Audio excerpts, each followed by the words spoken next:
Judges chapter 16 and verse 6. Here beginneth the reading of God's holy word.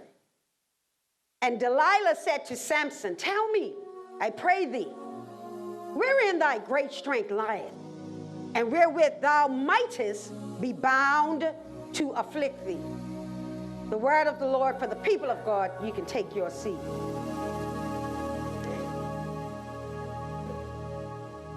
You know, I mean, I'm just thinking sometimes you can see a person where they're going, and you can see it a mile away. If you keep on going that way, this is going to happen. You tell them they can't see it, they just won't. It's your boy Samson. So today we continue the series, more on Samson's story. More on Samson's story. And today we minister from the sermon topic, the binding process. The binding process. Today our focus word is the word bind. As a verb, that is a doing word, this word means to tie, tie up, secure, fasten, attach, strap, lash, hitch, or shackle. As a noun, the word bind means predicament. You know, you're in a bind. Awkward situation, quandary, dilemma, plight, difficult situation, mess, quagmire, impasse. Church, what we must be clear in understanding is that the objective of the devil is always to bind up the destiny that God has spoken over your life. I guarantee you, the more sure you are of the fact that God has called me to do such and such, you can be guaranteed the devil is coming after you. That's why really, and I'm just thinking about this now, many people really would rather just stay quiet and unbothered in church, because if you are quiet and unbothered, he don't bother you. Lord have mercy. If you're comfortable, if you're quiet, if you ain't making any noise, so like Satan's like, I ain't got, they're fine. Just leave them there, leave them there. Let them be ineffective. Let them sit in the church. Let them be effective. Lord have mercy. But can I have a witness that when you are determined to fulfill the will of God in your life, when you are determined to make an impact, when you are determined to make a difference, somehow the enemy always getting on your track, trying to turn you back. Well, can I say congratulations? That means that you are in the right place, doing the right thing, with the right now, God, and you can be guaranteed he's going to bring you right through. He will bring you through. Yet, in the Word of God, he plants many an example for us to see of what happens when you lose sight of your destiny. So, church, what we must be clear in understanding is that the objective of the enemy, the devil, is always to bind up the destiny that God has spoken over your life. The devil is not satisfied with you until he has dissatisfied your desire to walk in God's way. Hear me? You start getting bored, you start getting quiet, you start wondering, should I? What in the world? What in the world? You better look at your pastor. She's always excited. She's always ready to go. Always got a plan. Some people say, please, Lord, don't give her no rest. I wouldn't say who. Don't let her rest too much. She comes back. She comes back with more to do, ideas. My God. Just why? Because there's something welling up. Anybody ever found a welling up? A stirring up in you? And you feel like, my God, God, get me well. God, get me strong. God, keep me settled because I want to do this for you. That's when the devil comes after you. And church, we must be alert in all that we do, because listen, the broad way, the shiny way, the bright way, the attractive way seems right. However, it will lead you right out of the way and out of the will of God. Proverbs 14 and 12, it says, there is a way which seemeth right unto a man, but the end thereof are the ways of death. Matthew 7, 13 and 14, it reads, you can enter God's kingdom only through the narrow gate. The highway to hell is broad, and its gate is wide for the many. No one is going to be wide. You see this? For the many who choose. You know, Seaman, give me a ticket to hell. Don't talk about heaven. Just don't worry about that salvation talk. Just give me a ticket to hell. You know, at the funeral, they're going to preach me into heaven, but you and I know you're going to hell. 14 says, listen to this, saints. Understand your struggle right here. You're in the Word. But the gateway to life is very narrow. And the word, no, Seaman, not in the word. And the word is difficult. Difficult. My God, if we will read the word, then we will find out, okay, all right, okay, so the little struggle. All right, so even the great challenge I'm going through, God said it in his word. It's because I'm on the right track. It's difficult, and only a few ever find it. I'm so glad that I'm one of the few. How about you? I'm so glad that I've decided a long time ago, God, it may get rough sometimes. I may be persecuted. They may talk about me. They may scandalize my name. But that lets me know the road is narrow, going to be difficult. But one day there's a highway to heaven. None can walk up there but the pure and high. There's a highway. Walking up the, oh, come on up here. We ought to name this aisle the King's Highway. So when we enter into church, we're just not entering into a place with four walls, but we just entered into a place, and it's a King's Highway. None can walk up there but the pure in heart. There's a highway to heaven, walking up the King's. See right there? Yeah, you got a little different attitude off of that. Huh? You got a different look, a different outlook when you know who you are. Oh, Lord, you make me feel like preaching. We got a bunch of people that don't know who they are. But I'm so grateful that I got one, two, or a few that know who they are, that know who they are in God, that know who they are in Christ Jesus. They don't need to be convinced. They don't need to be coached. They don't need to be coerced. They are determined that they're on the right road and they'll never turn back. Church, I want you to think about this now.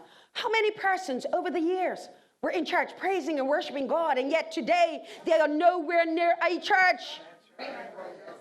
I'm here to tell you that Satan still exercises and exorcises the binding process upon the saints in order to get them to reject their destiny in God. Hear me. Satan wants to get you so that he can get through you and find a place that is vulnerable. Don't ever think you don't have a vulnerable place. You have a vulnerable place. He finds that place and causes you to get going out of the house of God and out of the will of God. The devil has a way of targeting your heart. He knows what you're most concerned about. And he targets that to give you a spiritual heart attack. Yeah, some of you, this whole church year, you had triple bypass, you didn't even know it. Huh? I'm had to put in the balloon and widen up the vessels. As I've seen you having a heart attack, seeing your arms stiffen up, seeing that you can't move. I've had to even do some secret surgery. You didn't even know I was operating on you, but I was, because I said, my God, I don't need to put them on the hard lung machine. Let's try to get them going. That's why you got to understand that in the economy of the kingdom, it's not going to be a natural operation. It's going to be a supernatural operation, and that the joy of the Lord is your strength. That's why anytime you're feeling down, you best get a song going. You best get your mouth going. You best open up your mouth. Walk up and down your own highway. Wait a minute. That's when you have your own hallway in your house. Ain't nobody but you and the Lord. But you better rename it. You better say, I'm going through something today. So God, this is my hallway. God, let's rename it now the King's Highway. And you start walking and talking. You start claiming and proclaiming. You start speaking positive words. You start declaring what thus saith the Lord. You make it a highway. Your private highway. Didn't need building permission. Don't need a number. Don't need any type of planning permit, because you permit God to make your hallway a highway. Yes, he will. He'll do it. I know. I've tried them for myself. I've tried them for myself. I have. Uh-huh. And so listen, when you cannot lift up your holy hands, when you cannot open up a praising voice to God or rejoice with all of your might at the blessings of God, you are in a binding process. You don't need to go to no one. It's not that deep. You take a self-checkup and you say, did I praise God today?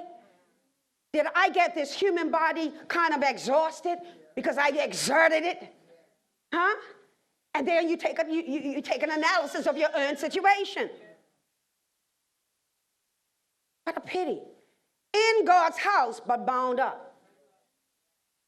What we will see as we examine the text before us is that the moves of the devil are subtle and will be surely against the one who is playing with fire. You go play with fire. Those old timers might not have had the college degree, might not even have finished primary school, but they understood you play with fire. What? It was whatever it was in 1930, in the year 2020 coming up. You go ahead, you play with fire. Ouch! Go ahead, gonna get a blister. Could be all sorts of things happening. All types of effects. Still fire. So let's examine the binding process, which leads to the belittling of the brute strength of a man called Samson, as we look at the following 3 points. Point number 1, not number 1, the starter. Binding. Point number 2, not number 2, the seducer. The seducer. Like, what's a seducer? A seducer is an atmosphere that draws you away. So whatever draws you away, you thought you could, that's mean you're being seduced. Okay. Number 3, not number 3, the shakedown. The shakedown. So let's begin. Point number 1, not number 1, the starter. Verse 1, then went Samson to Gaza and saw there a harlot and went in unto her. The binding process has begun. How do you know that the binding process of this brute of a man has begun? You know this because he saw something wrong and still went for it. Let's always be mindful that before Samson was conceived, there was a prophetic mandate of manifestation hanging over his life. This manifestation or destiny, this place, was dependent upon a few key factors. Let's review these things. Now, they were spoken to be of Samson before Samson was even a zygote. That is, before Samson was even conceived, before the sperm joined the egg. There were rules. Rules. I know we have an issue with rules and standards. I put up a post and I said that my preference is that we can say he is the husband rather than he is the father. Most people got it. I got somebody say, well, it really doesn't make a difference. It makes a difference. Single parenthood is not easy. Let's at least make the attempt. Okay. So listen, hey, it'd be easier to get money if you got the same last name in a marriage contract. Don't stop me, don't push me. You don't take much. And so listen, these rules, I know, we got an issue with rules and standards. Yet if you are going to walk in any purpose, then you will have to abide by someone's rules. You make time to work. That's a rule. And so listen, to be a vessel chosen by God to fulfill God's spoken destiny over your life, you must obey God's rules. So Samson, here are your rules. Judges 13, 3 through 5. Listen. And the angel of the Lord appeared unto the woman and said unto her, behold, now thou art barren and bearest not, but thou shalt conceive and bear a son. Now therefore beware, I pray thee, and drink not wine nor strong drink, and eat not any unclean thing. For lo, thou shalt conceive and bear a son, and no razor shall come on his head. For the child shall be a Nazarite unto God from the womb, and he shall begin to deliver Israel out of the hand of the Philistines. There were 3 parts to the vow. 1, and I took this right from online. 1, they could not ingest anything from the grapevine. This meant they could not drink wine, vinegar, grape juice, or similar drink, nor could they eat grapes or raisins. No wonder I hated raisins when I was young. I was deeper than I knew. Okay. Number 2, they could not cut their hair. And number 3, they could not touch or even go near a dead body. This included the dead body of a father, mother, brother, or sister. All right, that was the vow. Look how set apart. So let me go a bit more here to the term Nazarite. Nazarite comes from the word Nazir, meaning consecrated or separated. Samson was conceived and born to be separated. However, he did not separate. No. Worse than that, he saw her and went in to her. This is going in, just in case you don't want to be confused, means that they were sexually intimate. So understand this, both physically and spiritually. Samson has now given himself to one that does not believe as he does. Yet there is something worse. Listen to the worst. Satan is only using this woman as the beginning of the binding process. As the beginning.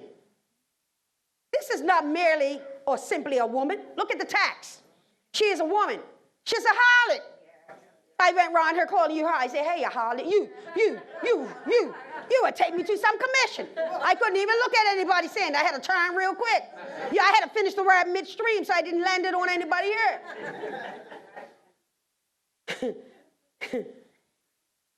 She is a harlot. She is a woman from an enemy place. What part of touch not is Samson missing? Yet because, here we go, yet because of what he saw, he would touch and taste. She was a harlot. Now, this is interesting, Phil. She was not going to be loyal to him. She was not going to fall in love with him. This the red light district, y'all. Yeah, this the Tina Turner, wasn't it? For the Love of the Money song. I'm your private dancer. This is right here. Right here. Yeah. Yes. She was not going to fall in love with him and commit to being only with him. She was a harlot. Okay, let's look at this word harlot. This is very interesting. Harlot, Lord have mercy, I could preach a whole sermon right there, you know. Harlot comes from the word isha, meaning wife. Never saw that before, did you? Okay, but listen to me, follow me. Now what got me, because you know what got me about this word is that in study, it said that this word could also, watch this, refer to an adulteress. Adulteress. So let me say here, listen to this sentence. Samson looks upon her as a wife, but she is actually an adulteress. She is married to another god and another cause. That's the issue of being unequally yoked. Who's your God and what's your cause? Are we going to be loyal to each other? That's it. She is from Gaza. Get this. The term Gaza comes from the word Aza, and it means the strong. Okay. She's an adulteress, posing as a wife from a strong place. She may appear as a weak wife, but she's actually a strong knife. Did you hear me? Yeah. Oh my God, let me pause it right there. I felt something. Be careful of the places that you think are safe. You gotta examine, you gotta make sure. Is this place, is this person trustworthy? A knife here that is set to slice the destiny out of the life of Samson. When the Philistines find out that Samson was there with one of their women, they had a plan to kill him after midnight. After midnight, Lord have mercy. However, Samson is stirred. How many of you know the Holy Ghost will stir you? Even when you start to go wrong, some little uncomfortable. Oh, I went too far. Oh, I shouldn't have done that. Oh, I shouldn't have seen that. Oh, I shouldn't have touched that. That's. See, when you say things like that, don't get so down on yourself that you go worse. Understand that's God giving you another chance. So Samson is stirred before midnight to get to the gates of the city. So the place where they want to destroy him after midnight, God stirs him up before midnight. Where they want to make sure that they destroy him at the gate, God empowers Samson to take the gate up to the highest hill that he can find. So what is the picture here? The gate in the Old Testament was the place of authority. It was the place where the prophet stood. Because when the prophet stood at the gate, they were going to say something that maybe the premier or the president didn't like, or the king didn't like. But the prophet was going to stand at the gate with the authority and speak it. So when the devil wanted to take Samson out at the gate, God got Samson to the gate and took him to a high place, saying what? That God will take authority over the plan of the enemy for your life. That when the enemy thinks they can destroy you, when the enemy thinks that they can mess up your future, that God will stir you in the midnight season, and he'll wake you up, and he'll get you up, and he'll tell you to go up and take back authority, take back your purpose, take back your destiny, take back your life. God is in the business of protecting what he has spoken over. And so Samson, even though folks, he had done wrong, listen to that now, even though he had done wrong, he understood that God was still with him enough to make a way of escape. And as far as I'm concerned, as long as you wake up and breathe, you just got a way of escape. Sometimes in the 21st century, we're looking for something to open up, like electronic. We're looking for some great big lightning bolt from the sky. God, if it's you, God, make this puddle of water part, things like that. We're looking for all types of little clues. All you got to know is, God, you woke me up. God, you let me breathe. In spite of what I did yesterday, in spite of what I did last night, in spite of what I did last week, oh God, you've given me another chance. And so, God, that's my miracle. God, that's my way of escape. I don't have to be weak. I don't have to be worn. I don't have to be a wimp. God, you have made me more than a conqueror. That which wanted to defeat me, that which wanted to destroy me, God, you've turned it around. And God, you've given me the victory. God, you've given me the victory. That's what he does. So listen. Samson took the gates of the city. Samson took their authority. He took what was their boundary. Come on now. And watch this. This is the part that got me. Once you take their boundary, he took the gates. That meant their city was exposed. So rather than them being determined to go after Samson, now their gates are all open, so they've got to now protect their city from the enemy. God will distract your distractors. Yes, he will. God will cause those that come against you to have to flee 1,000 ways, 1,000 directions. That's the God I serve. And when you speak it, you got to believe it. So many times we as Christians, we can quote the Bible. We can give the essence of what the Bible is saying. But we got to go a step further. And we've got to believe. We've got to be determined. Oh, God, I take you at your word. God, I speak it publicly. I speak it in the sight of the whole community that this is what I stand for. This is what I believe because it's according to your word. People know when you're serious. They know when you mean what you mean. So let me tell you here that when you expose the enemy, listen, the enemy will not just sit back and go away quietly. The enemy will seek you to slay you. He's coming back. Never, one of the biggest mistakes is, oh God, I conquered it. Thank you, Jesus, I'm over it. Yeah, you have. You are more than a conqueror today. But tomorrow, or tomorrow's tomorrow, the situation going to come full circle and see if it can catch you unawares. And you go like, oh man, I thought I had it. I thought I had conquered it. That's why you got to learn to see the enemy coming. So this woman from Gaza, she may appear beautiful, but she is the binding agent that will begin the process of breaking the spiritual connection that Samson had with God. This woman was the starter kit. You know? No, thank you, Holy Ghost. It's just like weed. No, go back further. Okay, just like cigarettes. Gateway. Just starter. You know, now soon, you know, in the next few years before the next election, because you got to liberate a certain group of people.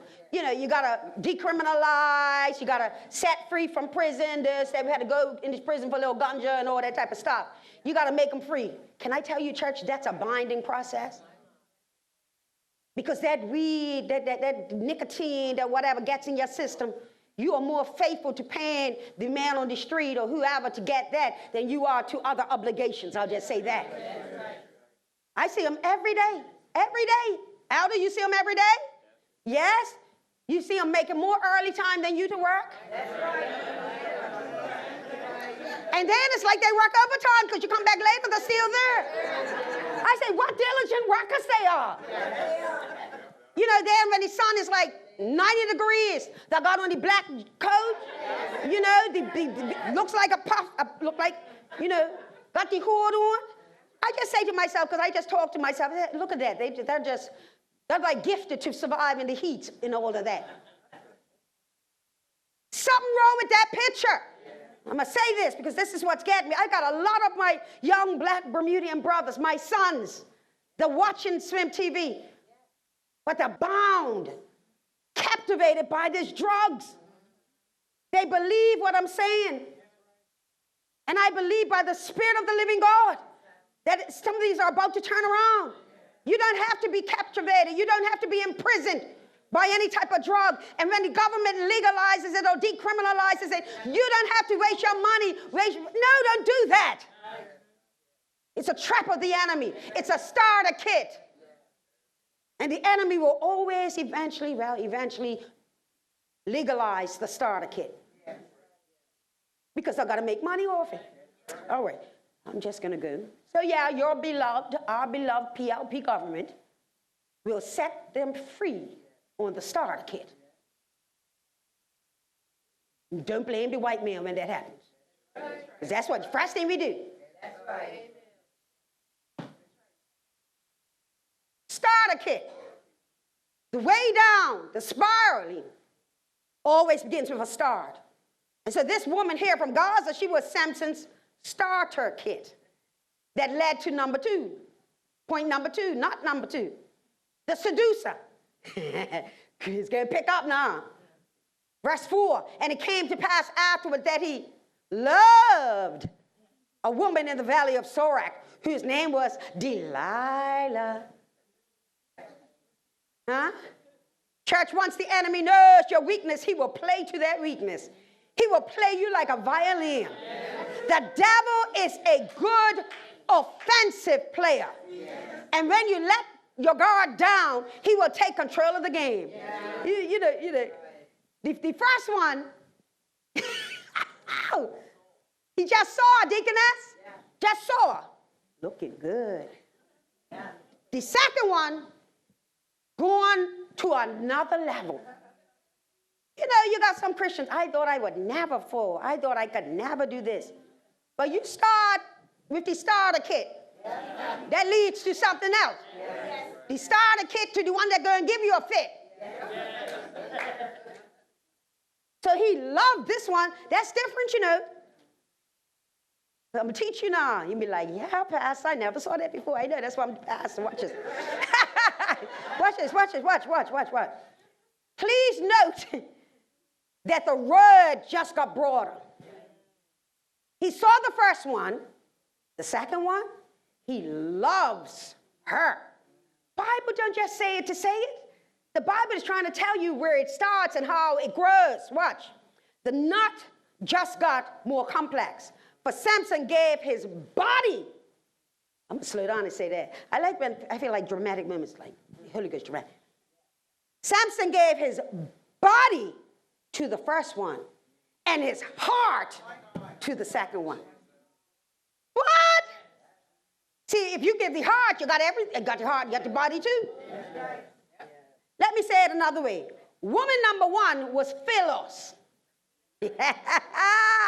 Come on up there now. What? He saw her. She was there. It was things that go bump, you know what I mean, in the night.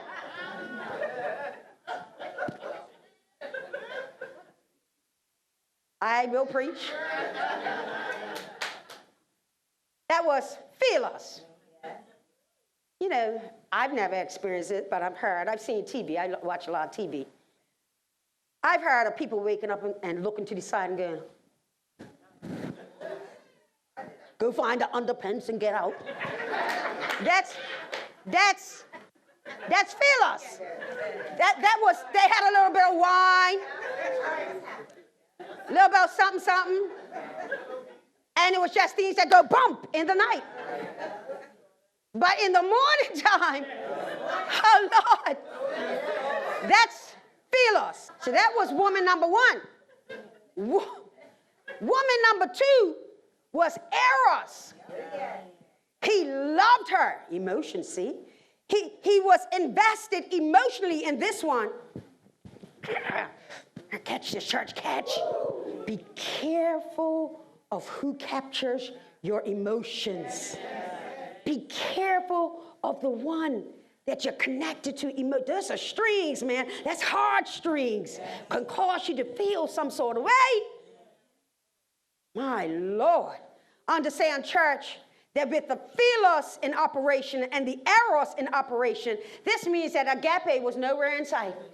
Don't tell me God ain't even there. God was no longer the center of his joy. Samson was no longer the spiritual Nazarite consecrated unto a purpose. He was now intoxicated by the things he should have been separated from. He had no idea she was on the take. She was on the take. She was on the take. I'm your private dancer. Dancer for money. You know, what am I seeing on TV? Hold on. Oh, make it rain. I'm seeing that. Made it rain. What? Hundreds up here, 50s. That's what was happening? Yeah, okay, I've got somebody sharing me because they will make sure pastors up on the latest. What you doing?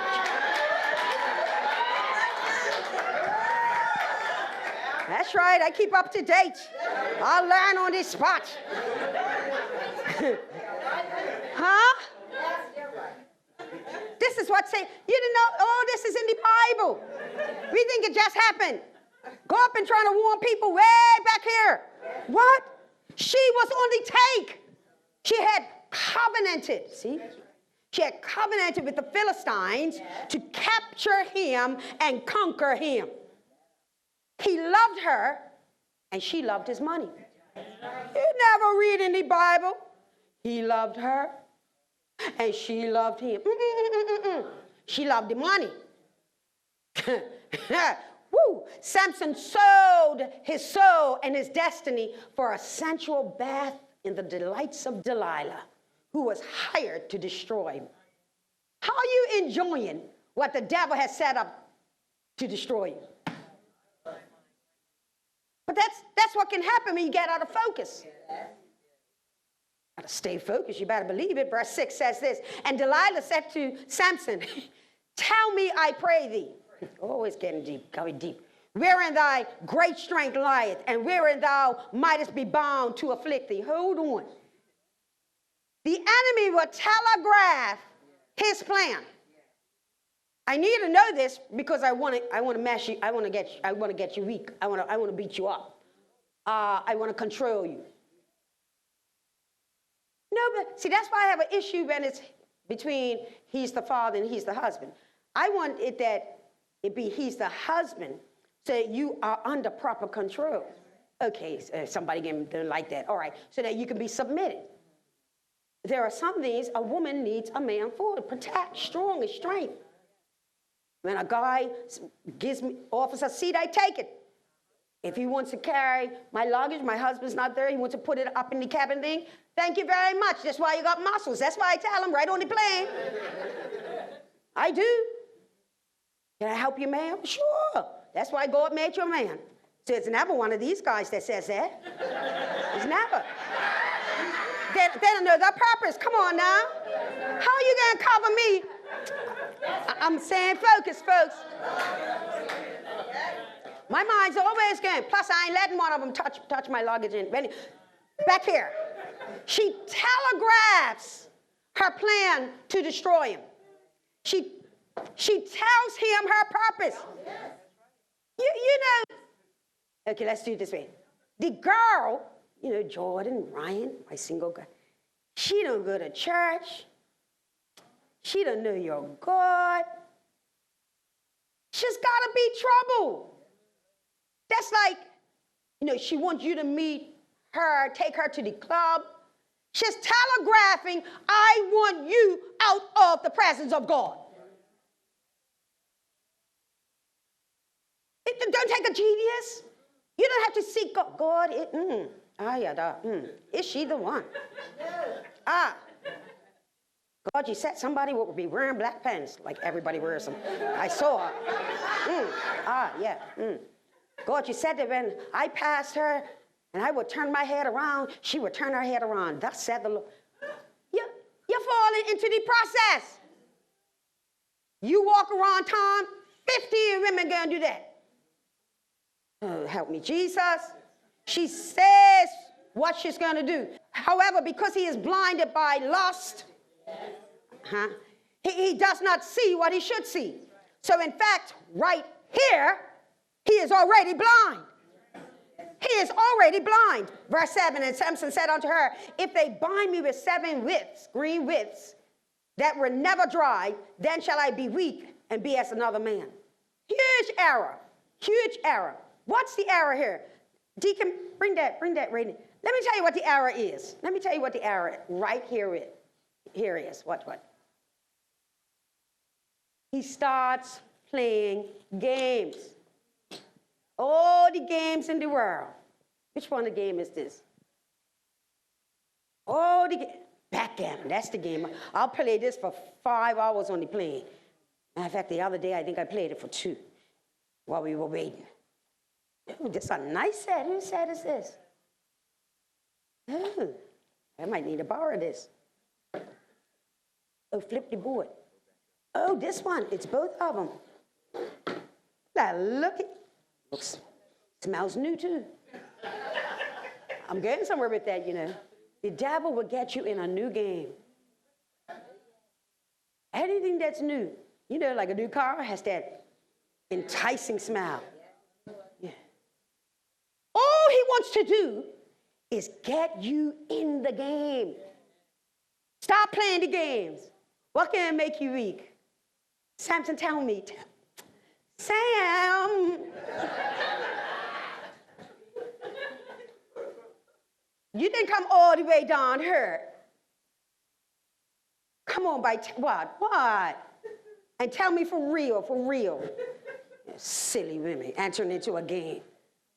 And then here's more silly. How he as a man go, lie. Meaning Delilah, nickname lie. I'm going to tell you the truth. No, he's going to tell you D-lie. When you enter into the game with the enemy, you don't even understand you've got to abide by his rules. You can't enter into the enemy's game and change his rules. The enemy knows how to win at his game. Huge error. Samson now joins in her game, not fully understanding how weak he is and how strong she is. She knows her game. What? She was getting 1,100 pieces of silver per Philistine. She was going to be a millionaire. You think she didn't know how to play the game? You think it's a simple game. No. It's the nut around your spiritual destiny that will suffocate it to death. Think it's a game? You think it's cute? No, it's going to cut you to pieces. You think it's play. No, it's a ploy to permanently rip your purpose from you. You think it's harmless? No, it's a harlot assigned to assassinate you. You know how many people around here kicking stones, doesn't even want to go home because some woman assassinated him? We want that. They got family that wants them, but the head has been so messed up, they can't operate according to the right mind. The mind has been taken from them. Watch the knot get more twisted and complicated, 15 and 16. And she said unto him, how canst thou say, I love thee, when thine heart is not with me? Thou hast, stop joking, Sam. Thou hast mocked me these 3 times, and hast not told me wherein thy great strength lieth. And that's even plain. Why didn't she just say strength? You know, you're the strongest person I've ever known in my life. I never known a man like you. Oh, my husband can tell you. I listened to him, but nothing really meant what it meant until he put the engagement ring on in the marriage ring. All those words. He could have dropped me in there and started telling another woman the same words. Those words that mean squat till I get to the altar. That's the way I was. Wasn't I that way?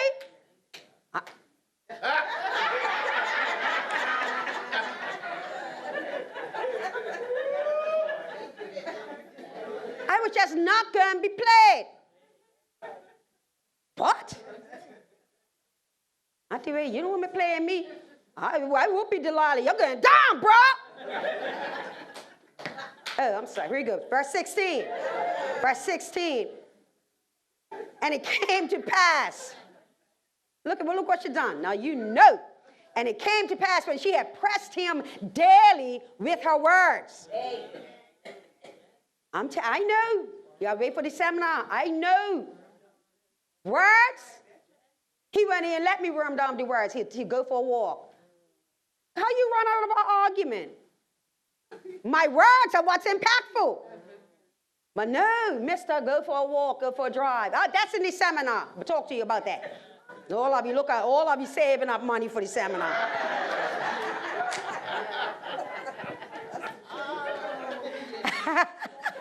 But look, she pressed him daily with her words and urged him so that his soul was vexed unto death. So listen to this. He died before he died. He died before he died.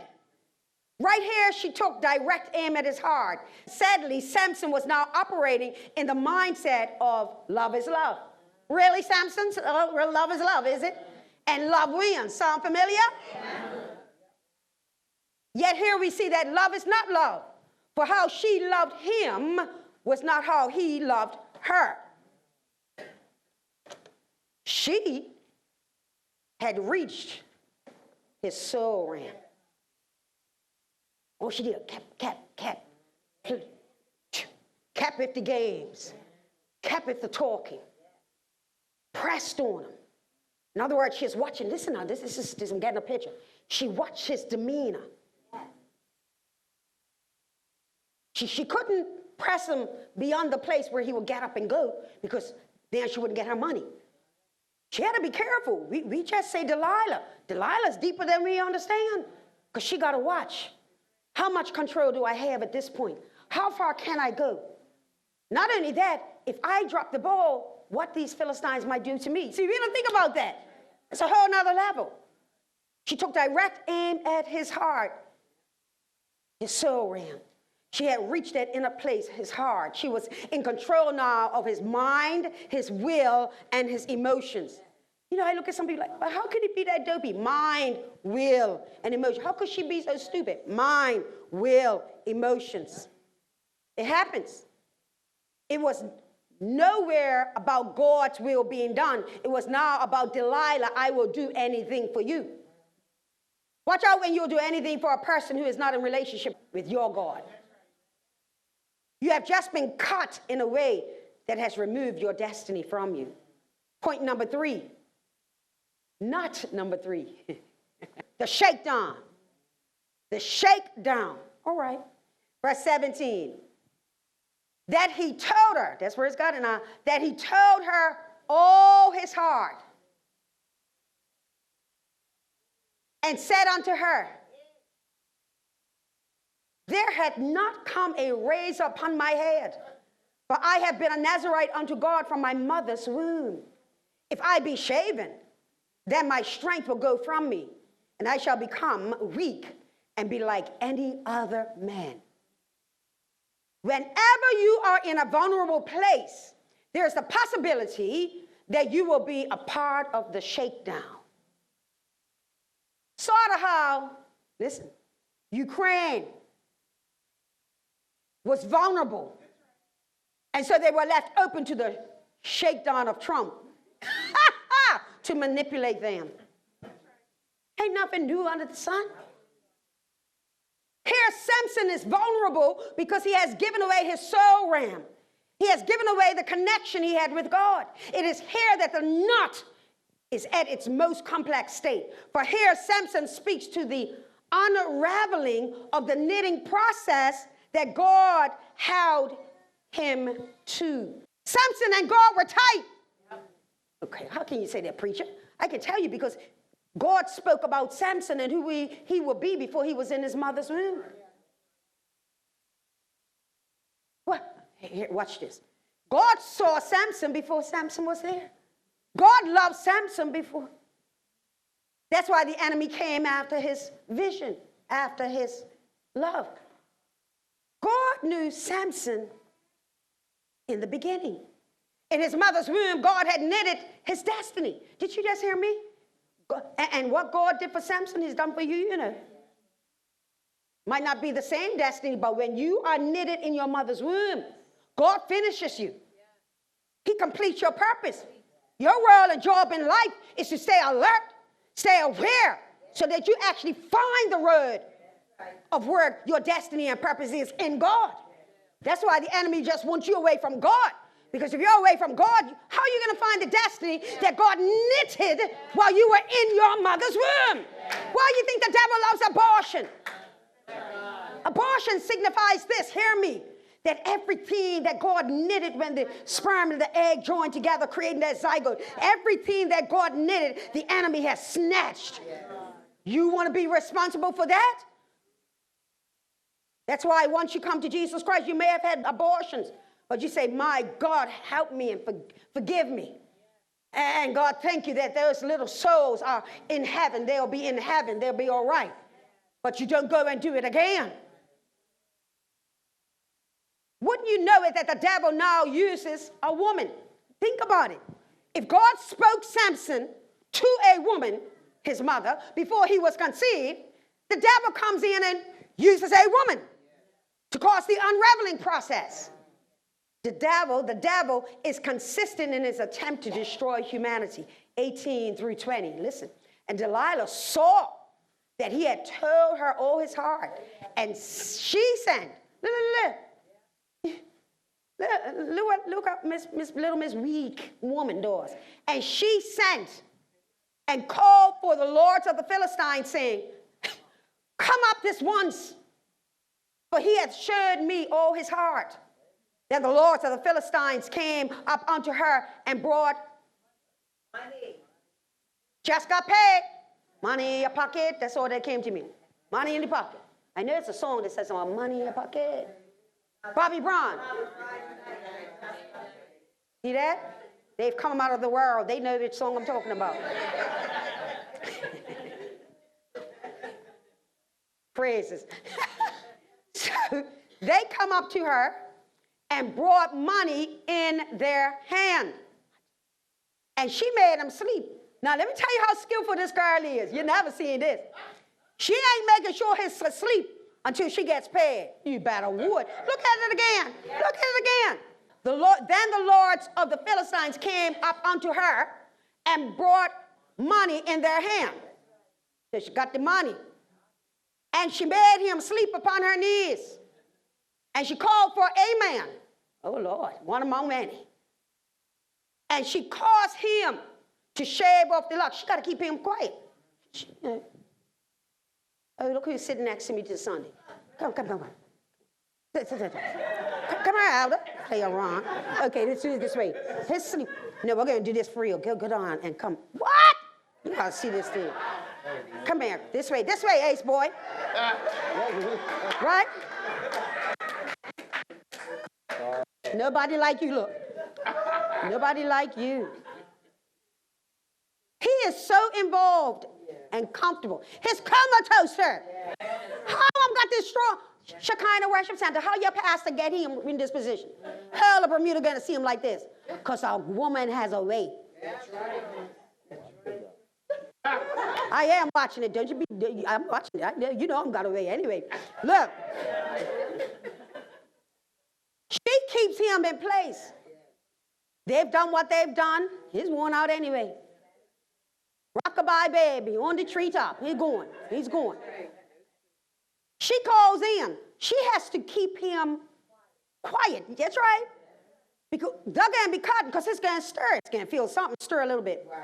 Samson, stir a little bit. Move a little bit. Everything's, that's all right, sweetie. Oh, you're still the strongest man in the world. Because he's going to move. Cotton 7 of his locks. Listen, if I cut his hair, I'm in divorce court right now. If I cut this man's hair, I could want it short all I want. He likes his hair like this. Anyway, she keeps him sedated so that the enemy can do what they need to do. Her job is to keep him quiet, under control. A weak woman is stronger than a seduced man. Yeah. She keeps him until all his hair is cut off. You can be Peter again. Out of Seaman. See that? Said messing up my dreadlocks. See? If Samson had woken up, that's what he would have said.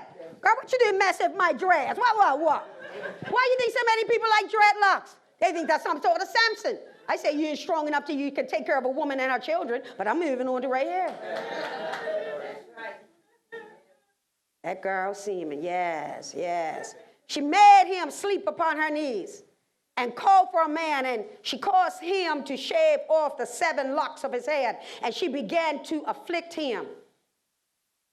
Stir him, and his strength went from him.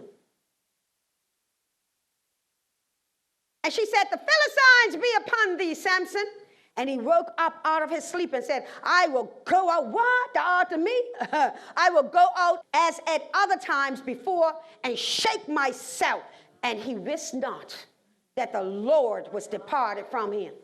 He didn't even know he had gotten a haircut. Watch this on, the spiritual. He didn't know that the weight of his glory had been removed. He didn't understand that. Delilah had no problem betraying Samson. She was not in love with him. Her intentions were clear from the start. She wanted the money. She would be the honey for the money. The same way, you think, same way that guy, he ain't a Christian, he don't want you. But he'll buy you give you a present. Honey for the money. She made him sleep upon her knees, a place of comfort, a place of trust, a place of weakness, a place of utter vulnerability. She kept him asleep while the Philistines came in to cut the witness of his strength and covenant. It wasn't the hair that was the strength. It was the obedience to the covenant that was the strength, which was demonstrated by the presence of his hair. She began to afflict him, sad, because he was born to begin to deliver. If you have been born for a purpose, the enemy has to reverse that purpose. So where he was born to deliver, she wanted to afflict. She began to afflict. Yet because he played games with the enemy, enemy put her to sleep. Thought he was strong. The strongest man. Matter of fact, if you ever look at a bodybuilder, usually got this little petite wife in it. Strongest man thinks that he's got control over this petite wife or woman, but doesn't understand that her strength will put him to sleep. It's a nice rest place right here to sleep. You're like, put him to sleep. Every time you come into God's house and you can't worship and praise, you've been put to sleep. Every time you come into God's house and you feel in some type of awkward way, you've been put to sleep. All the devil wants to do is to put you on a comfortable pillow, get you comfortable in a place where you ought not be, get you comfortable in the lap of sin. When you are asleep, your senses are dulled. Sometimes people doing wrong. And you say, you know you're doing wrong, you know. Not me. God knows me. God knows my heart. You cannot tell the difference between beyond the dream and your reality. This is the place where the devil steps in and strips you of your destiny. Because Samson bound himself to this woman, he released the tight hold that he had on God. How many people were connected to God, listening to God, hearing God's voice daily, reading God's word? And now today, I ran into somebody yesterday. I was like, what? Used to run after this prophet, used to speak in tongues and do all types of stuff. I looked at him yesterday, I almost fell out. We going to church now? No, I ain't going nowhere now. I'm here between here and there trying to figure it out. You got put to sleep. I said, it's simple, you got a gift in you. The enemy does not want the gift in you awoken so that you can serve the kingdom. He wants you asleep, dull, so that you give nothing to the kingdom. Sadly, when he awoke, he was no longer the man he used to be. Come on, wake up. That's what you got to do in the kingdom. Wake up so you can be the person that God has called you to be. Wake up. It's not too late. Don't wake up on your tomorrow and find out that what you did today ruined your own destiny. Don't play games with your enemy. Don't bind to, connect with, join with the enemy. God needs you sober and alert and aware of the one who wants to destroy you, directed. Stay connected to God. Hear me. Stay connected to God, and God will remain connected to you. God will bring you through and take you to your divine destiny.